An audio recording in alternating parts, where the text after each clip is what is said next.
Então vamos lá, né? Espiritismo e ecologia. Para a nossa fala de hoje à noite, eu organizei a partir desse livro aqui do André Trigueiro, Espiritismo e Ecologia. Aqui, essa capa é de 2013. Agora a gente tem uma edição um pouquinho mais contemporânea, com algumas atualizações. Eu não vou fugir muito dos slides porque eu me empolguei. É tanta coisa, é tanto assunto, então eu vou me restringir mais nos slides para conseguir contemplar todo o tema. Então, assim, durante muito tempo, os assuntos ecológicos eles foram considerados como periféricos ou desimportantes. E aí Trigueiro, ele já nos questiona, mas como que isso pode acontecer se nós vivemos hoje a maior crise ambiental da história da humanidade? Mudanças climáticas, chuva, enchentes, secas, queimadas, e se nós começarmos aí elencando, a gente vai ver que isso vai ampliar para um leque muito grande.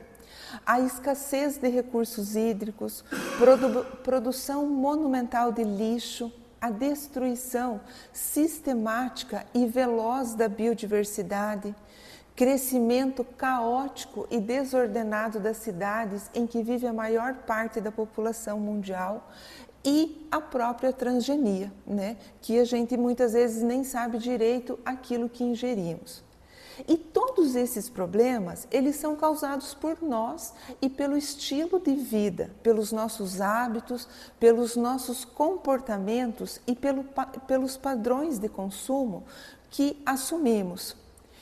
Esse modelo atual, vigente, ele foi descrito como ecologicamente predatório, socialmente perverso e politicamente injusto na conferência que aconteceu aqui no Brasil, no Rio de Janeiro, em 92.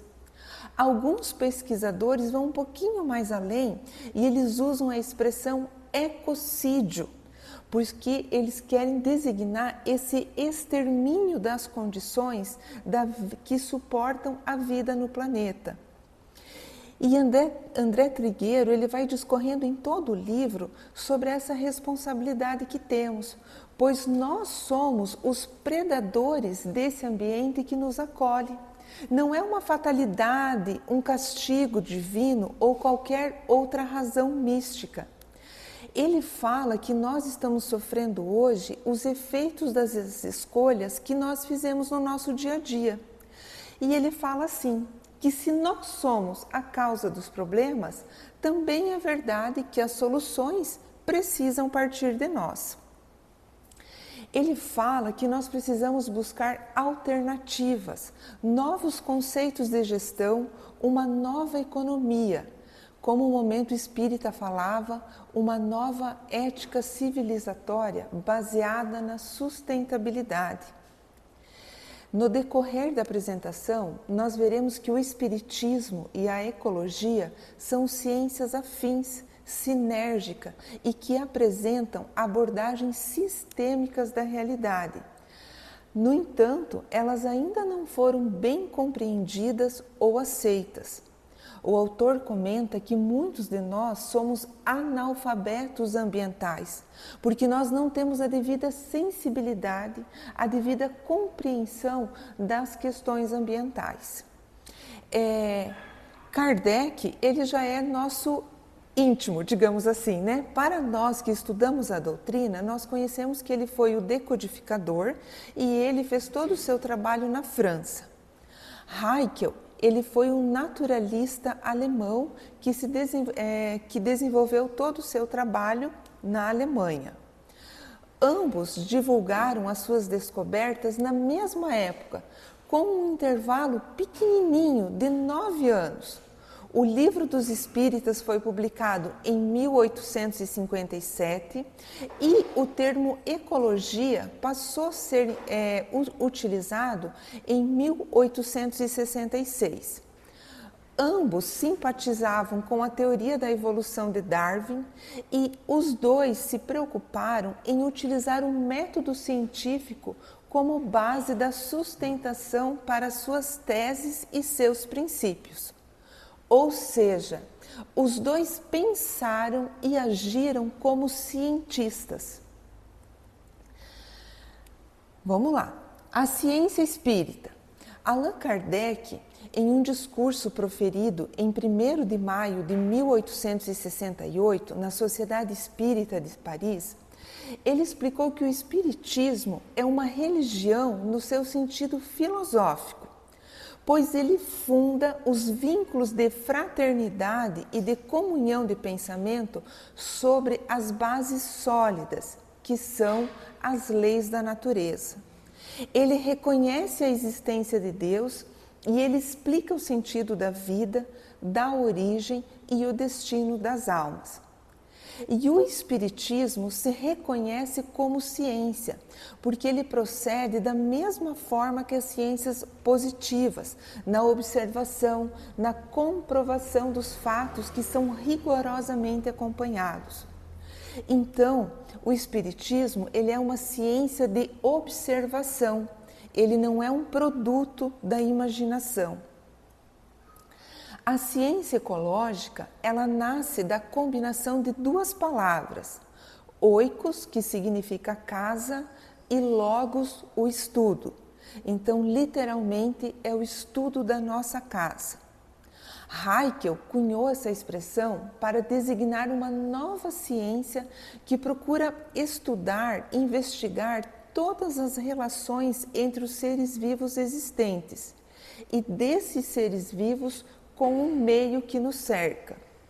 Portanto, a ecologia ela é interrelacional por definição e com essa postura ela se coloca contra as demais ciências que existiam na época que eram a favor da fragmentação do conhecimento. Muito característico essa postura no século XIX. E as pontes entre essas duas ciências são fáceis de se perceberem. Ambas são ciências sistêmicas que procuram investigar, cada qual com a sua ferramenta de observação, as relações que sustentam e emprestam sentido à vida. E essa visão sistêmica, ela se expressa de maneira tão explícita nas duas ciências que é muito fácil a gente perceber em obras espíritas alguns postulados ecológicos, de tanto que elas se afinam. E essa percepção da realidade do universo, na qual a figura de Deus é um traço muito presente em todas as doutrinas ou tradições religiosas. E no Espiritismo isso não é diferente. Mas, no entanto, quando a gente vai estudar os teóricos da ecologia, a gente percebe o inverso também. Essa referência de ecologia a uma divindade superior, conforme Capra, um físico austríaco, publicou em 1996. Ele diz assim: a percepção da ecologia profunda é a percepção espiritual ou religiosa.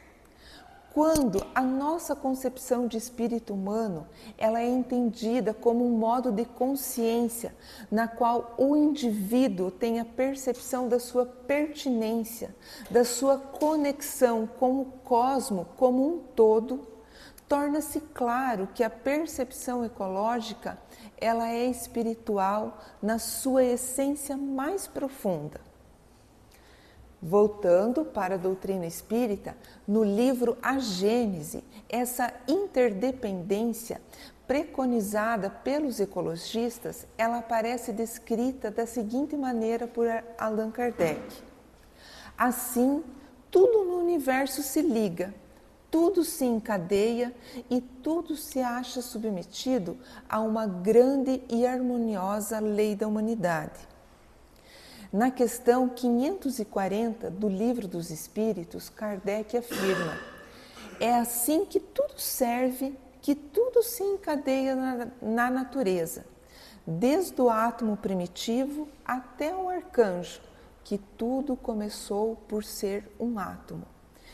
Essas características, elas se aproximam muito da teoria evolucionista de Darwin. Tanto que uma pergunta que foi feita no livro O Consolador ao Espírito Emmanuel tomava essa questão por referência. A ideia de evolução que tem influído nas esferas de todas as ciências do mundo, desde as teorias darwinianas, representa agora uma nova etapa de aproximação com os conhecimentos científicos do homem e as verdades do Espiritismo? E Emmanuel responde: todas as teorias evolucionistas no orbe terrestre caminham para a aproximação com as verdades do Espiritismo, no abraço final com a verdade suprema. E a resposta, ela sugere que se não há uma plena identificação entre as duas ciências, há uma grande sinergia entre elas, ou que a ciência na Terra avança na direção daquilo que a espiritualidade já afirma como verdade.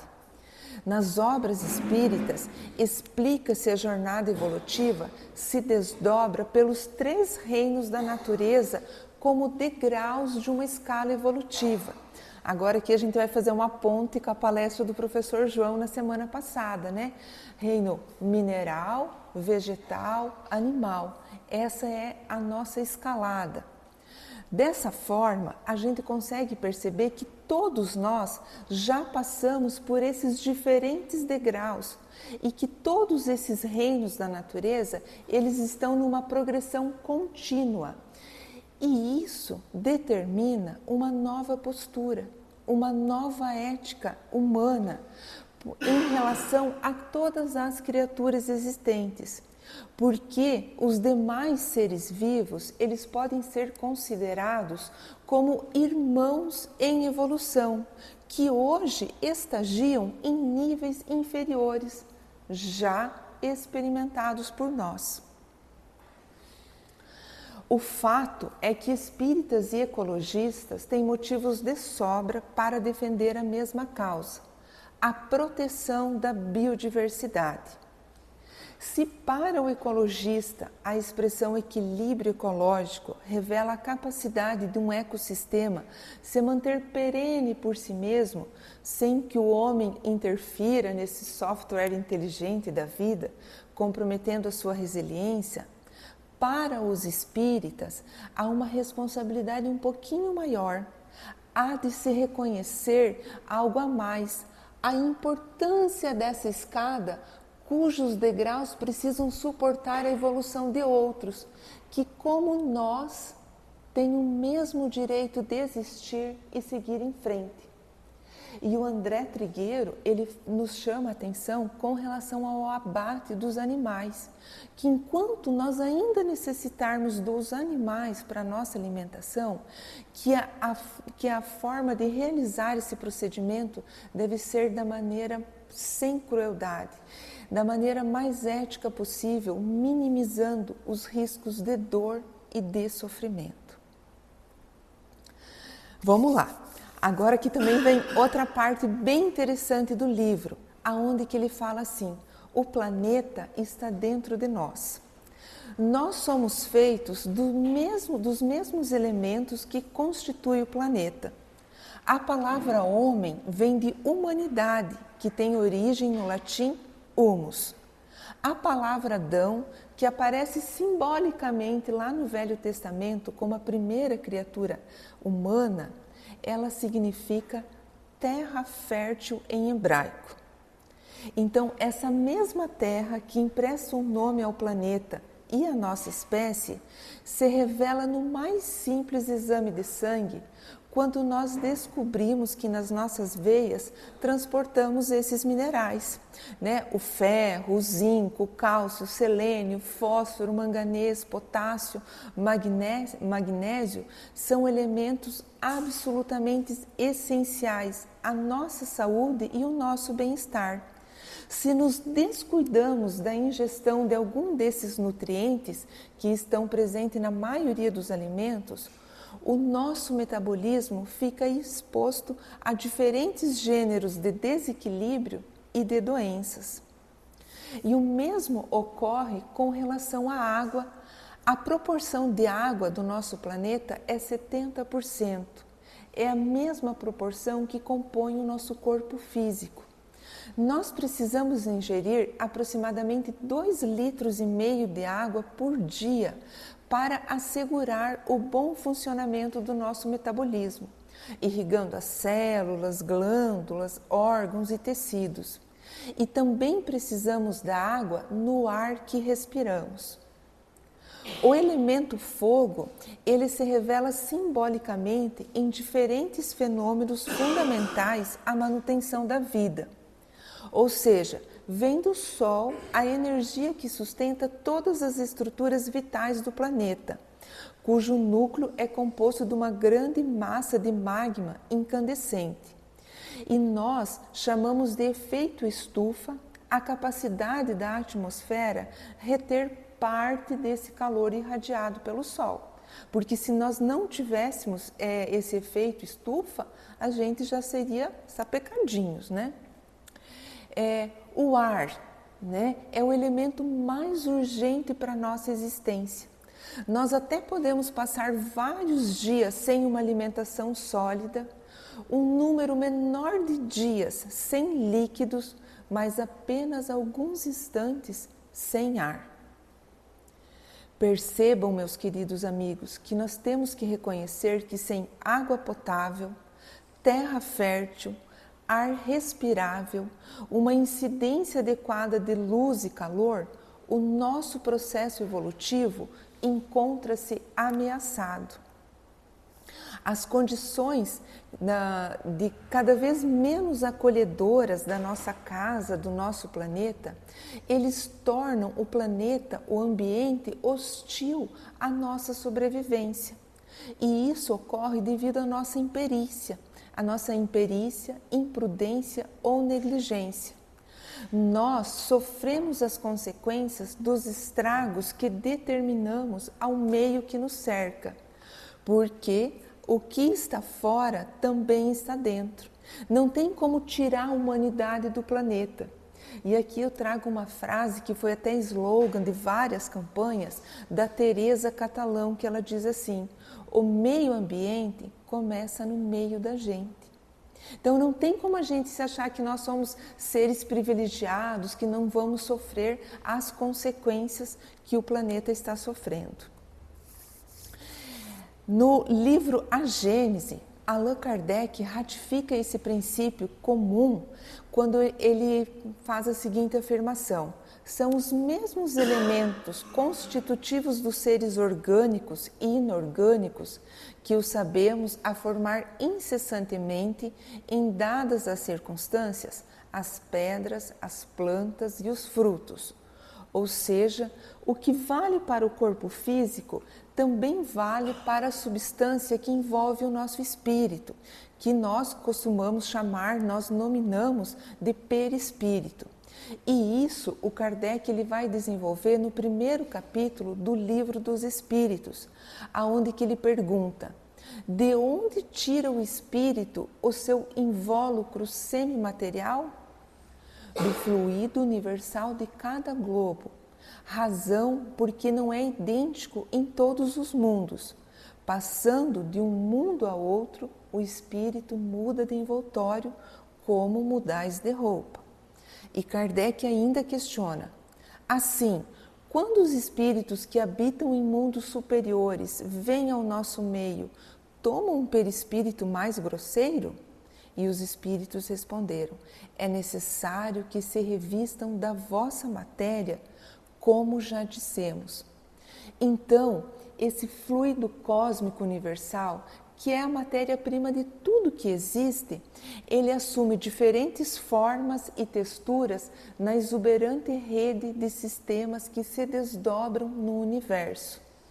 Ou seja, somos todos essencialmente feitos da mesma coisa.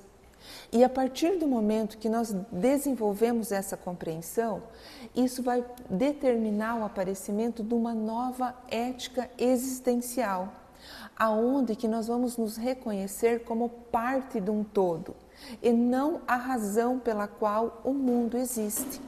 O mundo não foi feito para nós, mas sim nós fizemos parte dele. E os ecologistas, eles chamam a nossa atenção para buscarmos a sustentabilidade.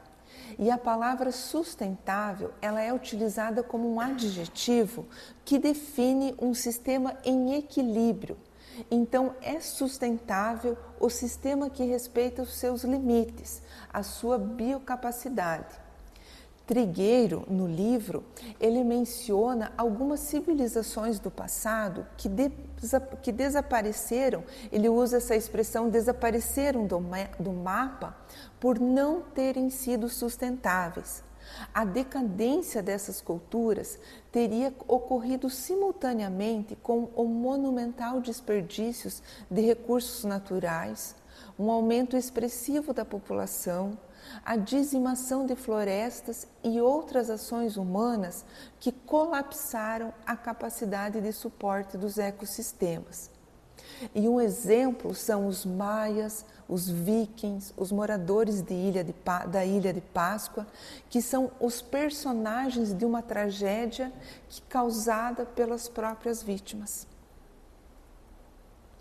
Então, com o objetivo de evitar um novo colapso, a ONU ela vem organizando sucessivos encontros internacionais, objetivando discutir os limites do crescimento ou modelos alternativos de desenvolvimento que não ameaçam a sobrevivência da espécie humana. E olha que interessante isso. Essa preocupação com o meio ambiente, ela vem ganhando prestígio e escala dentro dos governos, dentro das empresas, das ONGs, nas igrejas, nas instituições de ensino.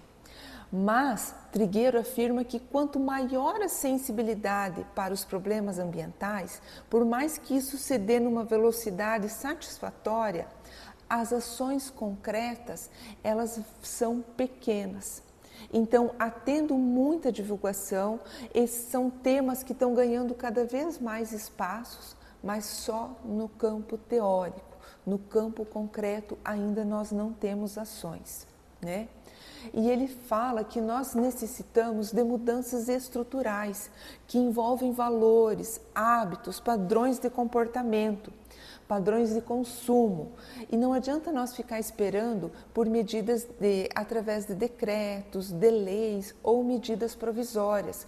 Ou seja, cada um de nós tem que começar a fazer a sua parte. E nós devemos perceber esse universo como uma rede de fenômenos interligados e interdependentes que interagem o tempo todo, né? Se a gente for pegar uma cadeia alimentar, um ciclo da água, que são exemplos simples, a gente percebe essa cadeia. E conforme a gente for evoluindo, nós percebemos essa interdependência e é o tempo todo.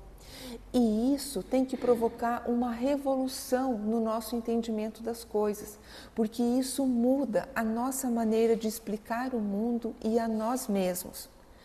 Claro que para alguns isso pode significar um avanço, para outros podem ver isso como uma ameaça. E aqui o Trigueiro ele traz um outro aspecto em comum dessas duas ciências, do espiritismo e da ecologia, que é a evolução não dá saltos, ou seja, essa característica peculiar do tempo, né, no qual ele é vagaroso e vai se desdobrando o processo evolutivo. Os ecologistas, eles denunciam um risco de colapso na capacidade do planeta em atender às nossas demandas atuais de matéria-prima e de energia. Os espíritas, eles falam o seguinte, que nós estamos, né, num processo de evolução do planeta Terra, que ele deixará de ser um mundo de provas e expiações para se afirmar como um mundo de regeneração. Isso está em pleno curso e vai provocar mudanças significativas na vibração do orbe terrestre. O que significa que só vai permanecer por aqui aqueles que vibrarem em frequência compatível. No entanto, Trigueiro diz assim que há sempre aqueles que esperam uma intervenção divina em favor dos homens, resolvendo num passe de mágica todos os nossos problemas. Mas ele nos chama para uma reflexão importante a respeito dessa expectativa que nós devemos ter com relação a Deus para nos socorrer nesse momento difícil diante dessa situação climática, ambiental. Ele fala assim: se é verdade que a providência divina nunca nos abandona, também é verdade que as nossas escolhas são soberanas e determinantes do destino que teremos. A função do livre-arbítrio é conferir a cada um de nós o mérito ou demérito das escolhas, sendo cada um de nós o responsável direto pelo seu processo evolutivo. Isso não quer dizer que nós estejamos desprotegidos. Não, sempre nós estaremos amparados por Deus, acompanhado de perto pelos nossos guias e mentores espirituais. No entanto, cada um de nós assume perante a lei a responsabilidade das escolhas que fizemos.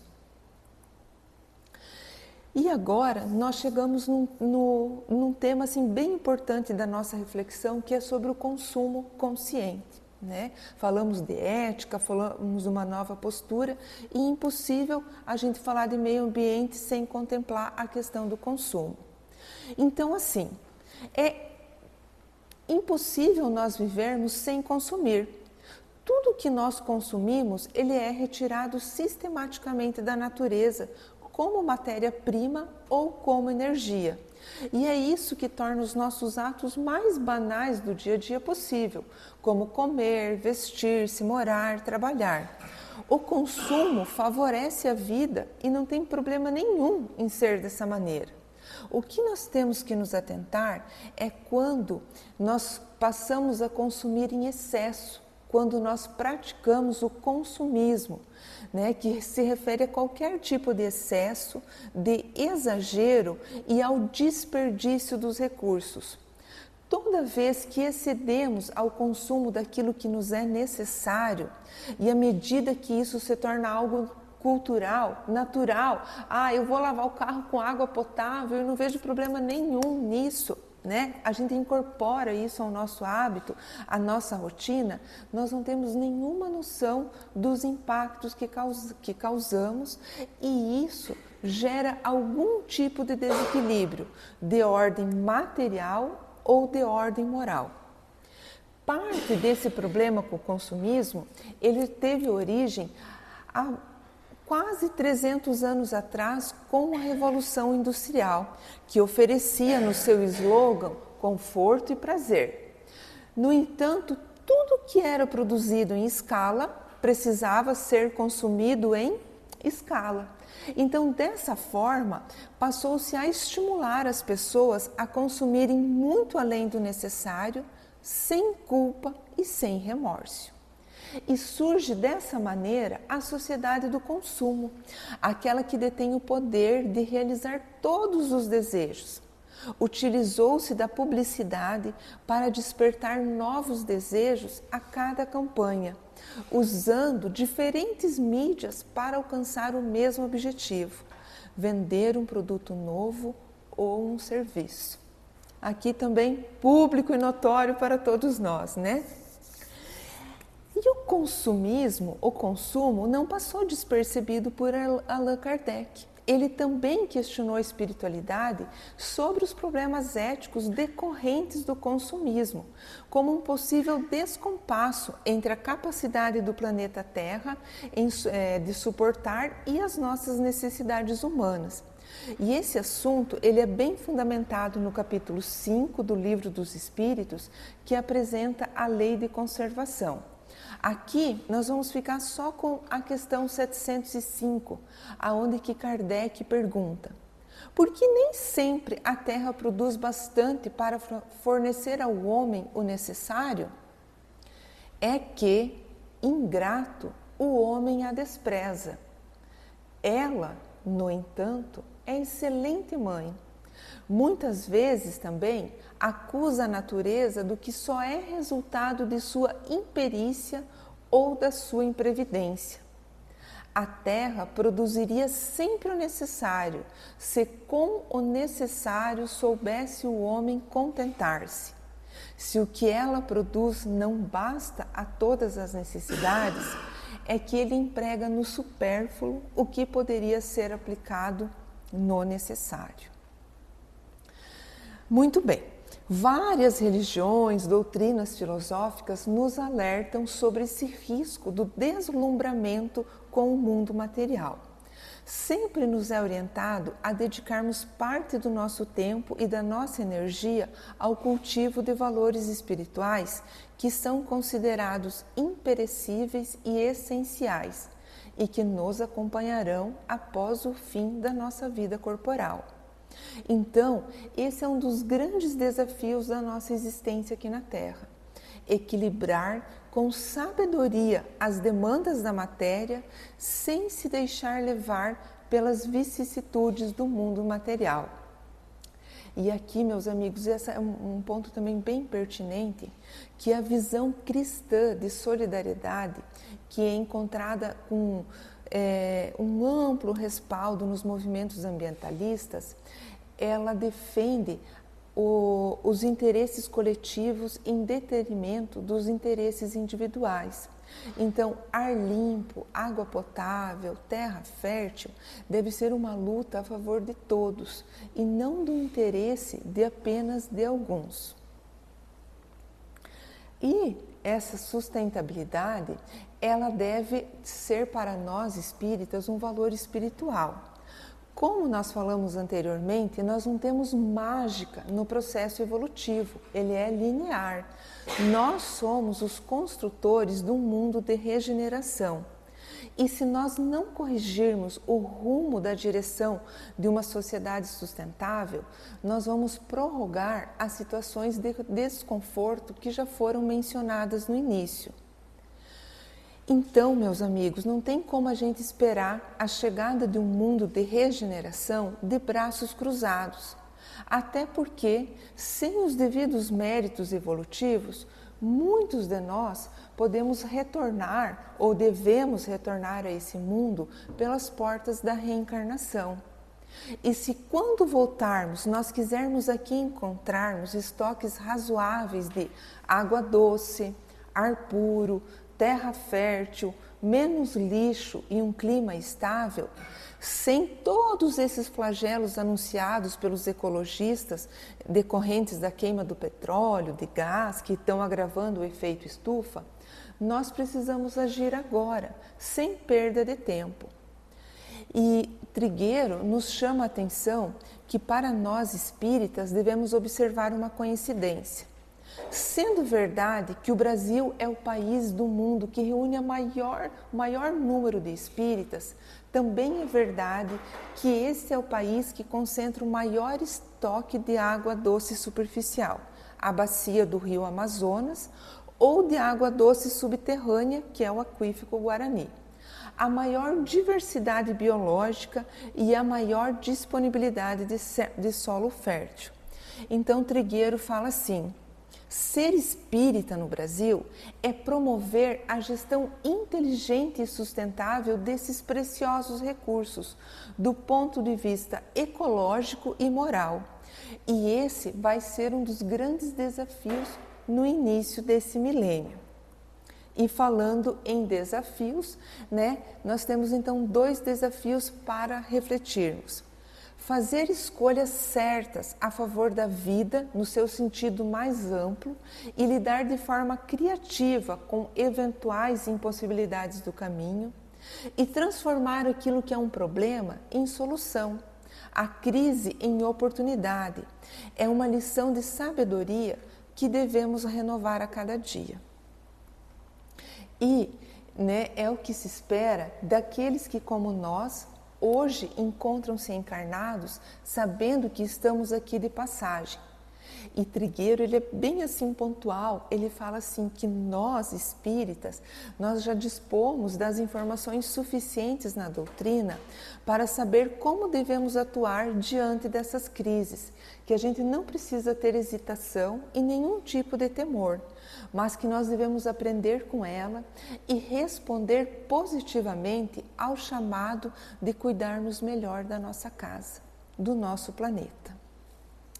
E, já finalizando, né? Se a ecologia nos ensina a enxergar sistematicamente, a perceber que todos os fenômenos do universo estão interligados, são interdependentes e interagem o tempo todo, Chico Xavier já eternizou isso em vários textos.